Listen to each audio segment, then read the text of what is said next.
The blade was inches from my throat when I realized I had made a terrible mistake trusting her. But I'm getting ahead of myself. Let me start from the beginning, when duty still meant everything to me and love was nothing more than a word whispered by fools in taverns. My name is Captain Garrett Blackwood, 28 years of age, and I've served the crown faithfully for over a decade. Born to minor nobility in the countryside of Yorkshire, I earned my commission through merit rather than birthright, which made me both respected and resented among my fellow officers.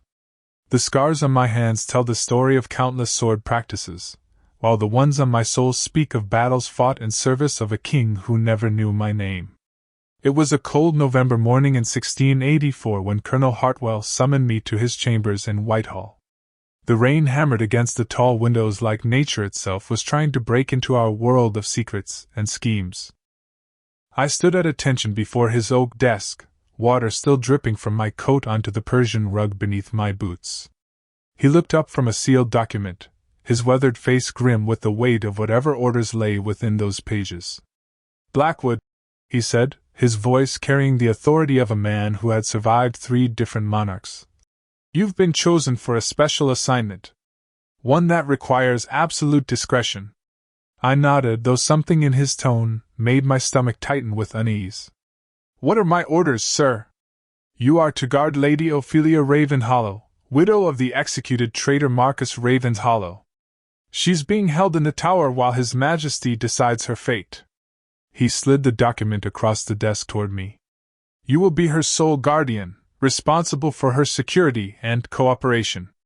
The name Ravenshollow struck me like a physical blow. Every loyal subject knew the story. Lord Marcus had been caught plotting against the crown, attempting to raise rebellion in the northern counties. His execution 3 months prior had been swift and public, meant to serve as a warning to other would-be traitors.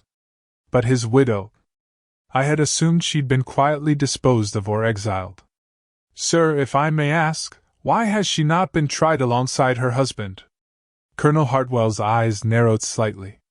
"That's not your concern, Captain. Your duty is to guard her, nothing more. She's to have no contact with the outside world, no visitors, no correspondence. You will ensure she remains alive and healthy until the Crown makes its final decision regarding her disposition." I took the sealed orders, feeling their weight far exceed the simple parchment they were written upon. "Understood, sir." "How long is this assignment expected to last?" "As long as necessary." His tone suggested the conversation was over. "You'll take up residence in the quarters adjacent to hers in the Beauchamp Tower. Report to me weekly, but only if there are significant developments. Otherwise, maintain complete silence about this assignment." As I walked through the corridors of Whitehall toward the Tower of London, the rain had intensified into a proper storm.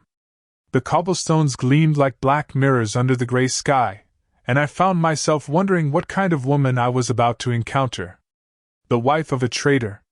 Someone who had shared a bed with a man who would have seen our king dead and our kingdom torn apart by civil war. The Tower guards who escorted me to the Beauchamp Tower spoke in hushed tones about their prisoner. She was beautiful, they said, but cold as winter stone. Never spoke unless directly addressed, never complained about her conditions, never wept for her dead husband. Some believed she was planning something. Others thought she was simply broken by grief. When we reached the heavy wooden door of her chambers, the guard captain handed me the key with a look that mixed pity and warning.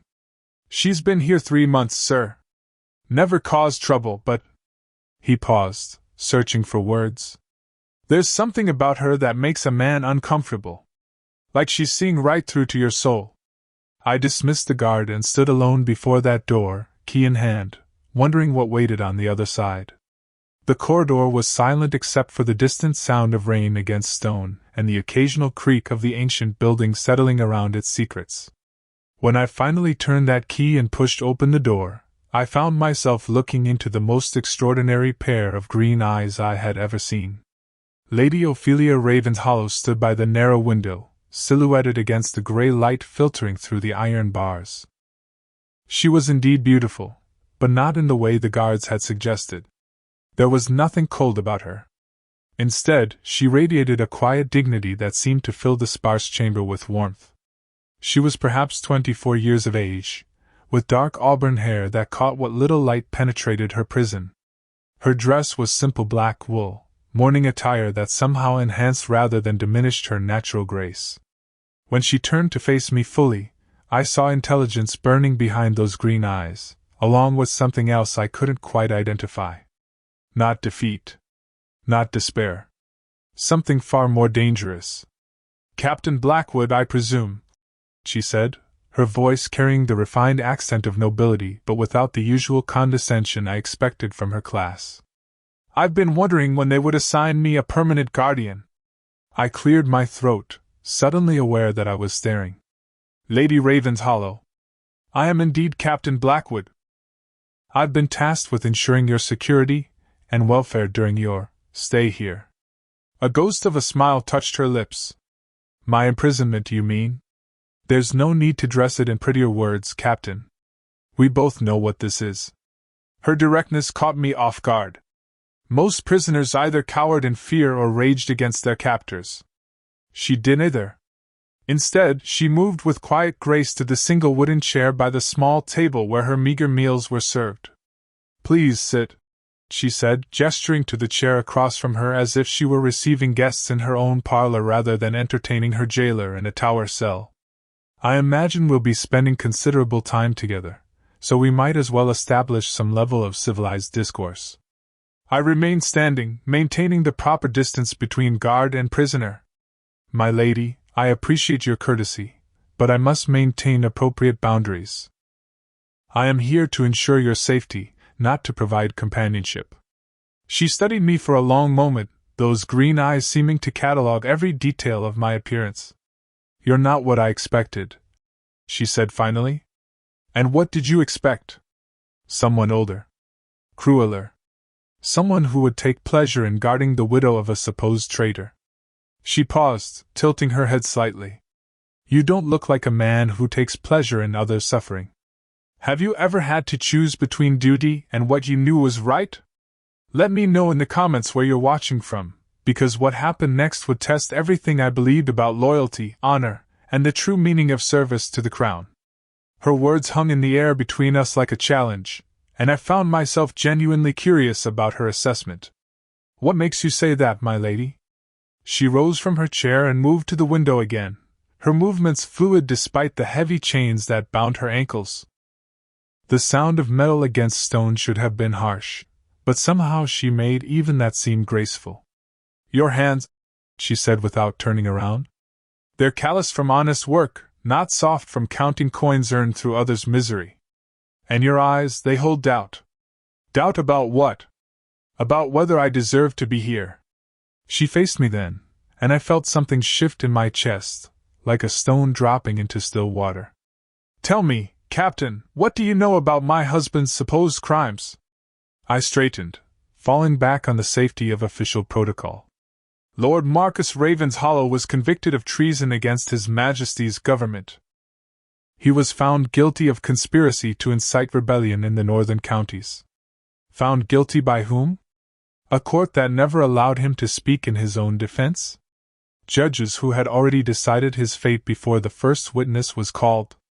Her voice remained steady, but I caught the flash of pain that crossed her features. "My husband was many things, Captain Blackwood. He was proud, sometimes foolishly so. He was passionate about justice, often to his own detriment. But he was no traitor." I should have stopped her there. "My orders were clear: guard her, don't engage with her political opinions, certainly don't listen to her attempts to rewrite history." But something in her tone made me pause. There was no desperation in her voice, no wild pleading of the obviously guilty. Instead, there was the calm certainty of someone stating simple facts. "The evidence against him was substantial," I said, though even as the words left my mouth, I realized I had never actually seen that evidence myself. Like most loyal subjects, I had simply accepted what we were told. "Was it?" She moved closer, and I caught the faint scent of lavender that seemed to cling to her despite months of imprisonment. "Tell me what evidence you saw with your own eyes, Captain." Not what you were told existed, but what you personally witnessed. The question struck me speechless because, of course, I had seen nothing firsthand. My knowledge of Lord Marcus's crimes came from official proclamations and tavern gossip, both equally unreliable when examined closely. Seeing my hesitation, she pressed on. My husband received a letter one evening in September. Anonymous, asking him to meet someone at the old mill outside Whitmore Village. The letter claimed to have information about corruption in the local magistrate's office, something Marcus had been investigating for months. She paused, her fingers tracing the iron bars of her window. He was found there 3 hours later with treasonous documents in his possession, and 2 witnesses who swore they heard him speaking against the crown. Perhaps he was guilty of poor judgment, meeting unknown contacts, I said, though my voice lacked conviction. Perhaps. She turned from the window to look at me directly. Or perhaps someone wanted him silenced before he could expose the real traitors among the king's own officials. The rain outside had intensified, drumming against the stone walls with increasing fury. The sound filled the silence that stretched between us as I processed her words. Part of me wanted to dismiss her claims as the desperate fantasies of a grieving widow. But there was something in her demeanor, a quiet confidence that spoke of someone who had spent long months thinking through every detail of her story. Even if what you say is true, I said carefully, it changes nothing about your current situation. I have my orders. I'm not asking you to help me escape, Captain. I'm simply asking you to consider that perhaps everything you've been told isn't the complete truth. She moved to the small table and poured water from a pewter pitcher into a matching cup. Would you care for some water? I'm afraid it's all I have to offer. The gesture was so normal, so graciously domestic, that it jarred against the reality of our surroundings. Here was a woman who had lost everything: wealth, status, husband, freedom, treating her captor with the same courtesy she might show a welcome guest. I accepted the cup, noting how her fingers brushed mine briefly as she handed it to me. Thank you, my lady. Please, just Ophelia. I think we can dispense with excessive formality, given our circumstances. She settled back into her chair, and for the first time since entering her cell, I found myself sitting across from her. Tell me about yourself, Captain. What brought you to the king's service? I should have deflected her question, maintained the proper distance between guard and prisoner. Instead, I found myself speaking more openly than I had in months. My father was a country gentleman with more honor than wealth. When I came of age, military service seemed the most honorable path to advancement. And have you found it so? Honorable, I mean? The question caught me off guard with its directness. Most of the time, yes. I've served in campaigns where the enemy was clear and the cause just. But this assignment troubles you. It wasn't a question, and her accuracy unnerved me. I follow orders, my lady. That's what soldiers do. Even when those orders conflict with your conscience? I set down my cup with more force than necessary. My conscience is not relevant to my duty. Isn't it? She leaned forward slightly, those green eyes searching my face. You're not just a soldier, Captain Blackwood. You're a man. And somewhere beneath that uniform, that man has opinions about right and wrong that exist independently of whatever orders you've been given. For 3 days, our conversations continued in this manner. I would arrive each morning to check on her welfare, intending to maintain professional distance, only to find myself drawn into discussions that left me questioning things I had never thought to question before. She never pressed me for information about the outside world, never asked me to carry messages or help her escape. Instead, she simply talked to me as if I were a human being rather than merely a function of the state. On the 4th morning, I arrived to find her standing by her window in a state of obvious distress. Her usually composed demeanor had cracked, and I could see she had been weeping. My lady, what's wrong?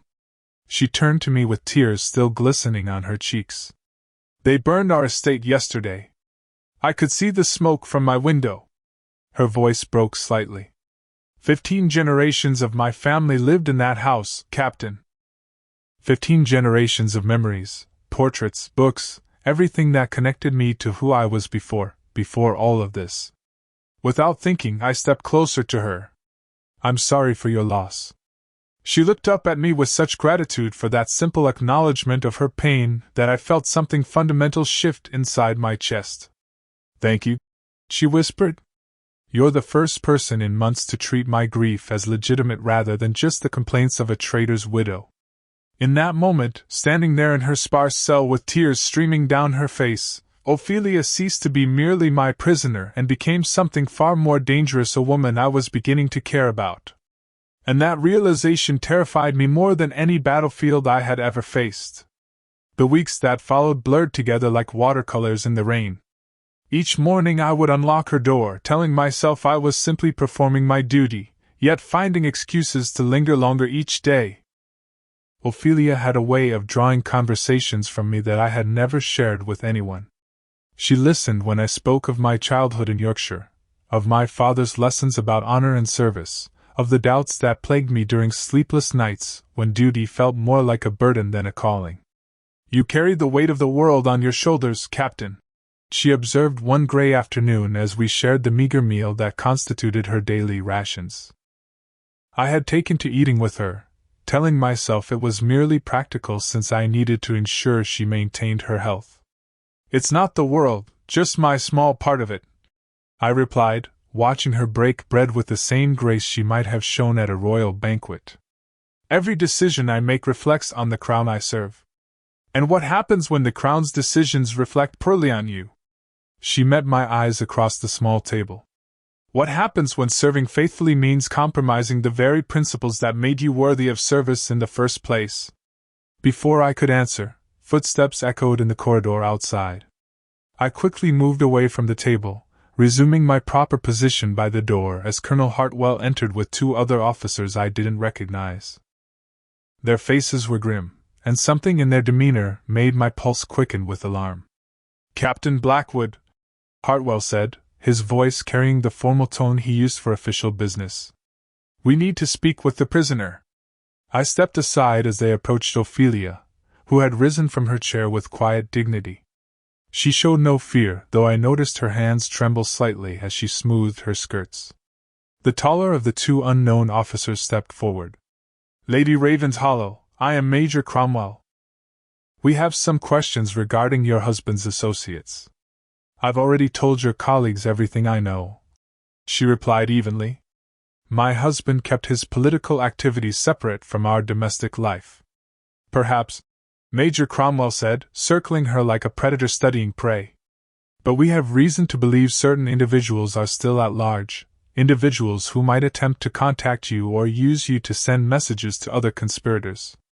I've had no contact with anyone outside these walls for months, as Captain Blackwood can attest. All eyes turned to me, and I felt the weight of multiple loyalties pressing down like a physical force. Lady Ravenshollow has had no visitors and has sent no correspondence. I confirmed, though something in Major Cromwell's expression suggested this wasn't the answer he wanted. We're not concerned about official contacts, Captain, the Major said. We're concerned about coded messages, signals from her window. Perhaps even communications hidden in seemingly innocent requests for books or writing materials. The accusation was absurd. Ophelia's days were utterly routine, and I had been present for every moment of them. But as I watched the Major's face, I realized the truth of her guilt or innocence was irrelevant to him. He needed a scapegoat, someone to blame for the fact that other conspirators remained free. There have been no such communications, I said firmly. Major Cromwell's eyes narrowed. You seem very certain, Captain. Perhaps your surveillance has been less thorough than required? The implied criticism of my competence stung, but more than that, I recognized the trap being laid. If they could find fault with my guardianship, they could justify whatever fate they had planned for Ophelia while simultaneously removing a witness who might contradict their version of events. My surveillance has been exemplary, I replied, keeping my voice level despite the anger building in my chest. Has it? The Major pulled a folded paper from his coat. Because we intercepted this message yesterday, Sent from someone claiming to have information about the Ravens Hollow widow's location and condition. My blood turned to ice as he unfolded the paper. Even from where I stood, I could see it bore my name at the bottom, though I had written no such message. This appears to bear your signature, Captain Blackwood, reporting on the prisoner's status to parties unknown. Major Cromwell's smile was cold and triumphant. Care to explain how your private correspondence ended up in the hands of suspected traitors? The world seemed to tilt around me as I realized the full scope of the trap that had been laid. Not just for Ophelia, but for me as well. Someone had forged my signature, created evidence of treasonous communication, and now they had everything they needed to dispose of both of us. I wrote no such message, I said, though I knew how hollow the words sounded. Of course you didn't, Colonel Hartwell said, and I heard genuine regret in his voice.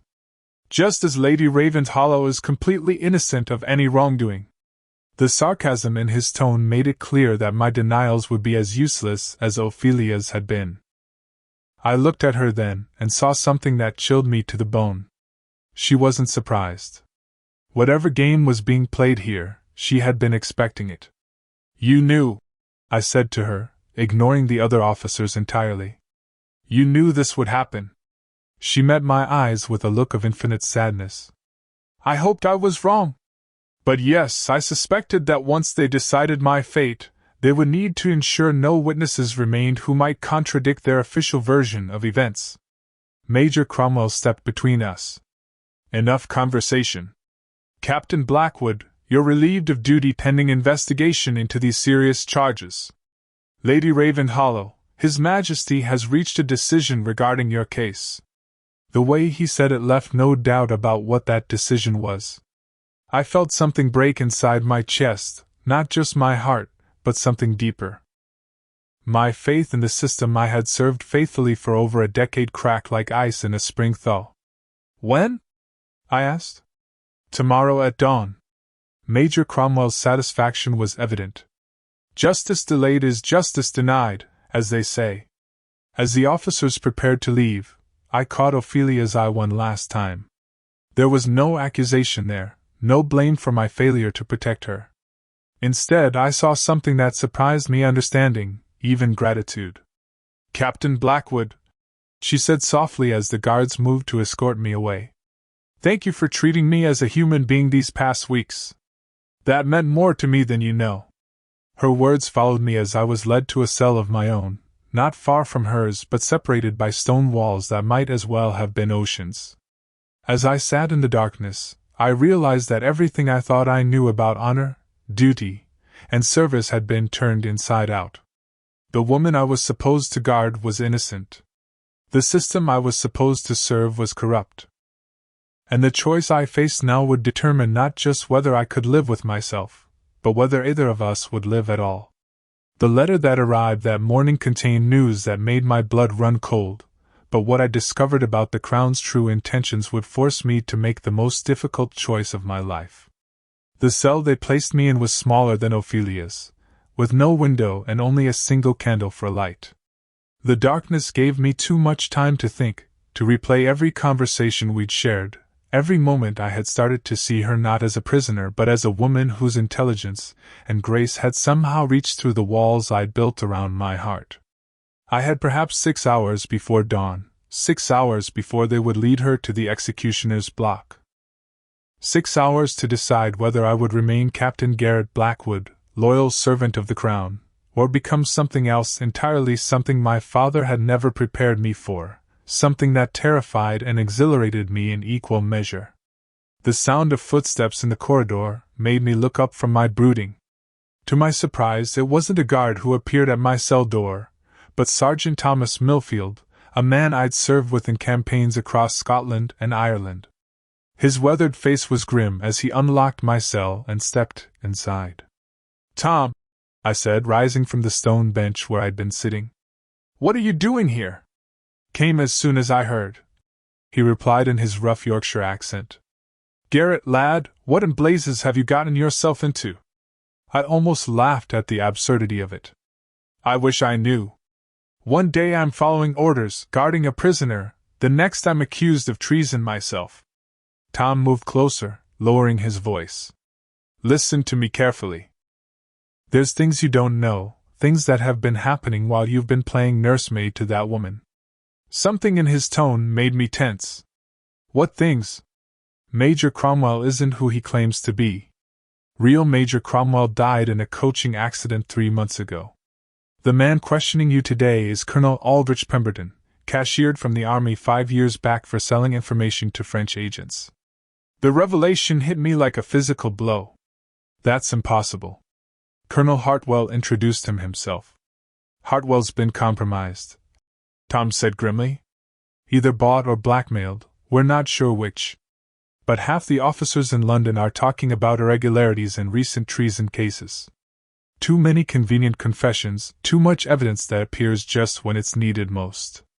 I sank back onto the bench, my mind reeling. Then Ophelia was right.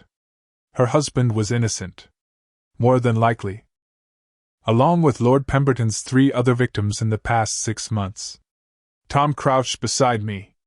Garrett, they're not just executing traitors. They're eliminating anyone who might expose their network. The full scope of the conspiracy began to dawn on me. Including witnesses like me. Especially witnesses like you. They need someone to blame for the security breach, someone whose death will tie up loose ends neatly. Tom gripped my shoulder. But it's not too late. There are still loyal men in the Guard, men who remember what honor actually means. Before I could ask what he meant, Tom produced a key from his pocket. Sergeant Davies is on duty tonight.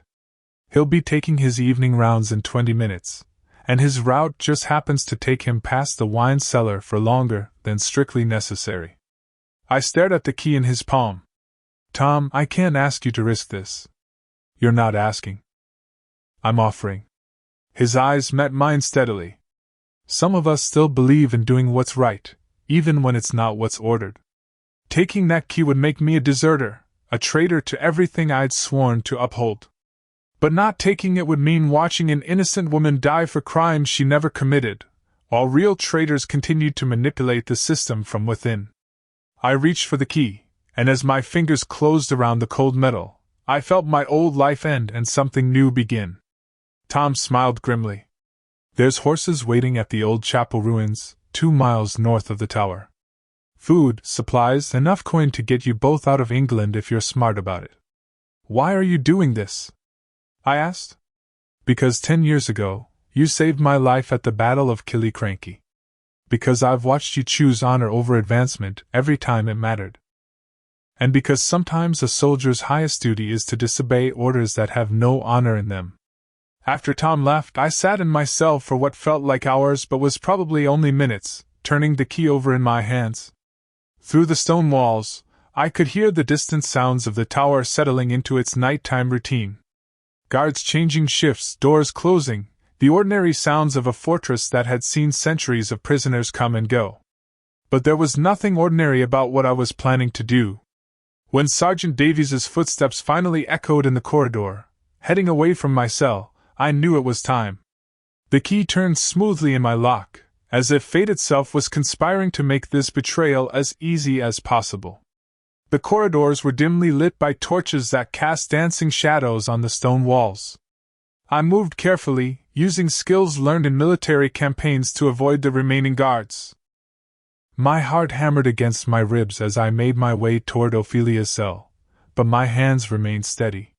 When I reached her door and slipped the key into the lock, I heard her voice from the other side. "Who's there?" "It's Garrett," I whispered. "We're leaving." The door swung open to reveal her standing in the center of her cell, still dressed in the simple black gown she'd worn during our weeks together, but somehow she seemed different. There was a light in her eyes I hadn't seen before, something between hope and determination. "You came," she breathed, and the wonder in her voice nearly undid me. "Did you think I wouldn't?" She moved toward me, close enough that I could see the tears glistening in her eyes. "I hoped, but I know what this means for you. Garrett, you're sacrificing everything." "No," I said, surprising myself with the certainty in my voice. "I'm finally choosing something worth sacrificing for." The decision I made next would change both our lives forever. If you're enjoying this story of love conquering impossible odds, subscribe for more historical romances that will keep you on the edge of your seat. Because what happened when we stepped out of that cell together would test not just our courage, but everything we both believed about love, loyalty, and the price of freedom. As we moved through the tower's ancient corridors, every shadow could hide a guard, every sound could mean discovery and death. But for the first time in months, I wasn't just following orders. I was choosing my own path, and the woman beside me had shown me what that path could lead to. Her next words would force me to confront the most dangerous truth of all, that somewhere in the darkness of that tower, I had fallen completely, irrevocably in love with the woman I was supposed to guard, and now I would risk everything to set her free. The tower's corridors had never seemed longer than they did that night, with every step taking us closer to either freedom or death. Ophelia moved beside me with surprising grace, her soft-soled shoes making barely a whisper against the stone floor. When we reached the main courtyard, I held up my hand, listening for the night patrol. "The chapel ruins are 2 miles north," I whispered. "Can you make that distance?" She nodded, though I could see the fear she was trying to hide. "Garrett, if we're caught."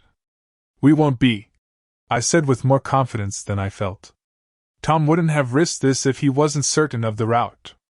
As we crossed the courtyard, staying close to the walls where shadows were deepest, I found myself praying for the first time in years. Not to God, exactly, but to whatever force in the universe decided whether good people lived or died, whether love was stronger than power, whether courage could triumph over corruption. We had almost reached the outer gate when disaster struck. A voice called out from behind us. "You there! Stop!" My blood turned to ice as I recognized Major Cromwell's voice, or rather, the man I now knew to be Colonel Pemberton. Somehow he had discovered our escape, and now we stood exposed in the courtyard with nowhere to hide. "Run!" I told Ophelia, drawing my sword. "I won't leave you," she said fiercely. "You have to. Everything depends on you getting away." Before she could argue further, Pemberton emerged from the shadows with 4 armed guards. In the torchlight, his face was a mask of cold fury. "Captain Blackwood," he said, his voice dripping with false courtesy. "Taking a midnight stroll with our prisoner?" I stepped in front of Ophelia, sword raised. "She's no longer your prisoner." "No? And by what authority do you make that determination?" He signaled to his guards, who began to spread out, surrounding us. "You're a traitor, Blackwood. A disgrace to the uniform you wear. Better a living traitor than a dead fool," I replied, though my heart was hammering against my ribs. What happened next unfolded like a deadly dance. Pemberton's guards rushed us from 3 sides while he hung back, confident in his numerical advantage. I parried the first man's thrust, spun to block the second, but the third guard's blade sliced across my shoulder, sending fire through my arm. That's when Ophelia surprised everyone, including me. Instead of cowering or fleeing, she grabbed a fallen torch and swung it in a wide arc, catching the nearest guard across the face. His screams filled the courtyard as he stumbled backward, clutching his burned features. "The gate!" I shouted, cutting down another guard while clutching my wounded shoulder. We ran together through the tower's gates and into the London streets beyond. Behind us, I could hear Pemberton shouting orders, rousing the entire garrison. Soon every soldier in the city would be hunting us. The storm that had been threatening all evening finally broke as we fled through the narrow streets.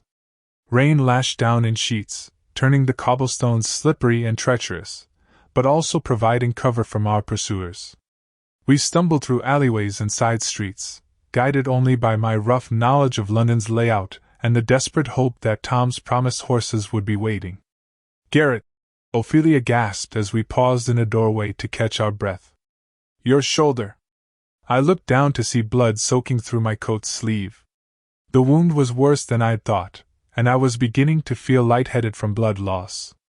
"It's nothing," I lied. She tore a strip of fabric from her skirt and bound my wound as best she could in the darkness. Her touch was gentle but efficient, and I found myself marveling at her composure under such desperate circumstances. "Where did you learn to fight like that?" I asked, thinking of her actions with the torch. A ghost of a smile crossed her lips. "My husband taught me that a woman must sometimes defend herself when men fail to do so. I never thought I'd need those lessons to save the man who was trying to save me." The irony wasn't lost on me. The widow I was supposed to guard had ended up protecting me. We pressed on through the storm, and after what felt like hours but was probably only one, we spotted the ruins of the old chapel silhouetted against the lightning-torn sky. 2 horses stood tethered to a broken stone wall, their saddle-bags bulging with supplies. Tom had kept his word. As we mounted the horses, Ophelia turned to me. "Garrett, where can we go? All of England will be hunting us now." I had been thinking about that as we fled through the streets. "Scotland, perhaps. Or Ireland. Somewhere beyond Pemberton's immediate reach. And then what? We can never come back. You can never reclaim your honor, your position, your life." She was right, of course. By helping her escape, I had thrown away everything I had worked for, everything that defined who I was. But as I looked at her sitting straight back on her horse despite everything she had endured, her dark hair streaming in the wind, I realized I didn't care. "My honor isn't in a uniform or a commission," I said. "It's in doing what's right, even when the cost is everything I thought I wanted." Lightning illuminated her face, and I saw tears mixing with the rain on her cheeks. "You could have let them execute me. You would have been safe, your reputation intact. Safe and alone, watching an innocent woman die for crimes committed by the very people who condemned her." I urged my horse closer to hers. "Ophelia, these past weeks, watching you maintain your dignity and grace despite everything they put you through, listening to you speak about justice and truth when you had every reason to despair, you showed me what real strength looks like. Garrett, I love you," I said, the words torn from me by the storm and the moment, and the knowledge that we might not live to see another dawn. "I love your courage, your intelligence, the way you made me question everything I thought I knew about duty and honor. I love that you never gave up hope, even when hope seemed impossible." She leaned toward me from her saddle, rain streaming down her face. "I love you too. From that first day when you looked at me as if I were a person rather than just a prisoner, I began to hope that perhaps not all good men had forgotten what goodness truly means." We kissed then, there in the storm with half of England hunting us, and it was the most honest thing I had ever done. All the weeks of careful distance, of maintaining proper boundaries between guard and prisoner, melted away in that moment. When we finally broke apart, she smiled at me with a radiance that outshone the lightning. "So what now, my dear captain?" "Now we ride," I said, "toward whatever future we can build together." As we spurred our horses northward through the storm, I thought about the choice I had made. I had traded a life of following orders for a life of following my conscience. I had given up the certainty of duty for the uncertainty of love. And I had learned that sometimes the greatest loyalty is betraying everything you once believed in. Years later, when we were safely settled in the Scottish Highlands with children of our own, Ophelia would often ask me if I regretted the choice I made that night. My answer was always the same: the only thing I regretted was not making it sooner. And that's how love taught me that sometimes the greatest loyalty is betraying everything you once believed in. True courage isn't following orders blindly, it's born when we choose to protect those we love, even at the cost of everything we thought we wanted. If you enjoyed Garrett and Ophelia's story, subscribe to our channel for more tales of love, courage, and second chances that prove the heart always knows what's right.